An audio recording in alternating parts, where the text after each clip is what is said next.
Welcome to Session 3, How Adults Learn.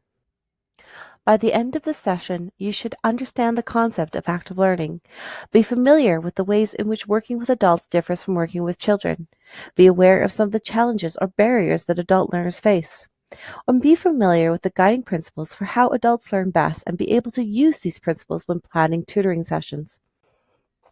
How adults learn and how children learn are very different. The next following slides go over this. How adults learn is largely self-directed. They come with a lifetime of experiences and often have a well-developed belief system. They also base their learning on various expectations of past experiences. They generally learn more slowly than children. Adults also want to meet their immediate goals and needs. They perceive that learning is valuable and want to see results.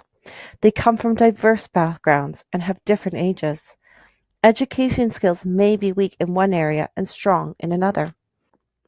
Children are directed by others, such as parents and teachers, have limited life experiences, are open to new information, are expected to learn in school, learn because they are told to learn and they are expected to learn, and attend classes in a group with students of the same age, educational experience, and skills. Adults must want to learn. They learn effectively only when they have a strong inner motivation to develop a new skill or acquire a particular type of knowledge.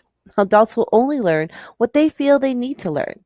They are practical in their approach to learning. They want to know, how is this going to help me right now? Adults learn by doing.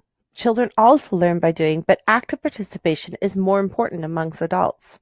Adults need to be able to use these skills immediately so that they see their relevance. Adult learning focuses on problems, and the problems must be realistic. Children learn skills sequentially. Adults start with a problem and then work to find a solution.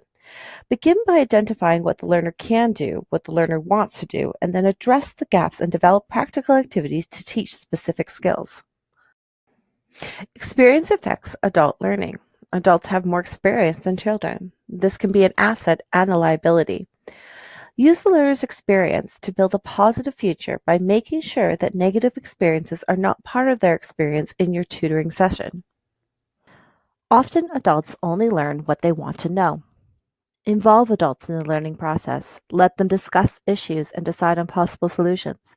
Make the environment relaxed, informal, and inviting. Adults want guidance and information that will help them improve their situation or that of their children. They do not want to be told what to do. They want to choose options based on their individual needs. So present options, not instructions. Adult learners often come with emotional baggage around learning, are hesitant to take risks if they feel unsure or that they might fail, and they might underestimate the time it takes to develop a new skill or can be unrealistic about the time frame of a goal. Adult learners also have difficulty determining the appropriate strategy for the task at hand, and they only have one or two strategies in their bag of tricks. As tutors, our goal is to teach the strategies and skills that will enable the learner to do the task independently and automatically. There are 4 key points to remember. You are teaching the process behind the skill in addition to the concept. You're creating a positive learning experience. You're encouraging and celebrating risk-taking. And you are breaking down the process and skill into short, manageable steps. The 5 steps to teaching a new skill is to introduce the strategy, demonstrate and model the skill, guide the learner's practice of the skill, allow for independent practice, and finally, to transfer the skill to a new situation. This is end of Session 3, Part 1. Please proceed to Session 3, Part 2 for How Adults Learn. Created using Powtoon.